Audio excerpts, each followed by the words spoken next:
వైసీపీలో అభ్యర్థుల మార్పు, అంతర్గత అసంతృప్తి ఆ పార్టీని ముంచేలా ఉంది. వైసీపీ అధినేత నిర్ణయం తర్వాత రేగిన ప్రకల్పనలు ఇప్పట్లో చల్లారే అవకాశాలైతే లేవు. అభ్యర్థుల మార్పు, నాయకులను పట్టించుకోకపోవడం పలువురు కీలక నేతలు వైసీపీ నుంచి బయటకు రానున్నట్టుగా తెలుస్తుంది. సీఎం జగన్ మాజీ మంత్రి బాలినేనిని కూడా పక్కన పెట్టి మరో నేత కోసం పరిశీలించారు. చీరాల ఎమ్మెల్యే కరణం బలరాంను ఒంగోలు బరిలో దించాలనే ఆలోచనకు వచ్చారని టాక్. దీంతో బాలినేని తన రాజకీయ భవిష్యత్తు గురించి అనుచరులతో చర్చించినట్టుగా తెలుస్తుంది.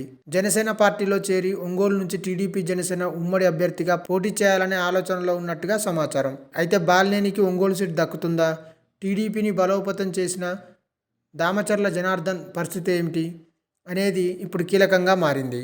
ఆయన ఎంపీగా బరిలోకి దింపుతారా లేక కందుకూరుకు పంపిస్తారా అనే ప్రశ్నలు ఉత్పన్నమవుతున్నాయి. దీనిపై క్లారిటీ వస్తే బాలినేని జనసేనకి వెళ్లే ఛాన్స్ ఉంది. అలాగే వైసీపీలో కీలకంగా ఉన్న వేమిరెడ్డి ప్రభాకర్ రెడ్డి కూడా ప్రస్తుతం సైలెంట్ అయ్యారు. వైసీపీ పెద్దల తీరు నచ్చక సైలెంట్ అయినట్టు తెలుస్తుంది.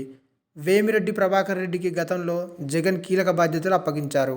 వచ్చే ఎన్నికల్లో నెల్లూరు ఎంపీ స్థానం నుంచి పోటీ చేసేందుకు ఒప్పించారు. అయితే మారిన రాజకీయ పరిస్థితుల నేపథ్యంలో ప్రభాకర్ రెడ్డి సైలెంట్ కావడం పొలిటికల్ వర్గాల్లో సంచలనం రేపుతుంది. ప్రస్తుతం వేమిరెడ్డి నెల్లూరు జిల్లా అధ్యక్షుడిగా కూడా ఉన్నారు. ఆయన భార్య ప్రశాంతి రెడ్డి పార్టీలో చాలా యాక్టివ్గా ఉండేవారు. ఒక రకంగా జగన్కు అత్యంత నమ్మకస్తుడైన నేతగా వేమిరెడ్డి ఉన్నారు. అయితే ఇటీవల ఓ ఎమ్మెల్యే అనుచిత వ్యాఖ్యలు చేశారు. వేమిరెడ్డి దంపతులపై నోరు పారేసుకున్నారు. దీంతో వేమిరెడ్డి ఈ రకం రాజకీయాలకు తట్టుకోలేనని భావించి వ్యూహాత్మకంగా సైలెంట్ అయినట్టు తెలుస్తుంది. ప్రస్తుతం వైసీపీలో చాలా లోపాలు ఉన్నాయని, సరిదిద్దుకోకపోతే భారీ నష్టం తప్పదని చాలాసార్లు వేమిరెడ్డి జగన్కు సలహాలు ఇచ్చినట్టుగా తెలుస్తుంది. దీంతో జగన్ అతన్ని పక్కన పెట్టినట్టుగా తెలుస్తుంది. ఇక ఈ నేపథ్యంలో వేమిరెడ్డి కూడా కుదిరితే టీడీపీ లేకుంటే జనసేన వైపు వెళ్లే ఛాన్స్ కనిపిస్తుంది. ఇక గత ఎన్నికల్లో పవన్పై గాజువాకలో గెలిచిన ఎమ్మెల్యే తిప్పల నాగిరెడ్డిని తప్పిస్తూ వైసీపీ హైకమాండ్ నిర్ణయం తీసుకుంది. అక్కడ నాగిరెడ్డి కుమారుడు దేవన్ రెడ్డి పార్టీ ఇన్ఛార్జిగా ఉన్నారు. మొన్నటి అభ్యర్థుల మార్పు జాబితాలో ఆయన కూడా ఉన్నారు. కొత్త ఇన్ఛార్జిగా ఉరుకూటి చందును నియమించారు. దీంతో పార్టీకి దేవన్ రెడ్డి రాజీనామా చేశారు. అయితే ఉత్తరాంధ్ర ఇన్ఛార్జ్ వైవి సుబ్బారెడ్డి వారించడంతో ఆయన పార్టీలో కొనసాగేందుకు అయిష్టంగానే సమ్మతించారు. అయితే అది ఎన్ని రోజులు నిలవలేదు.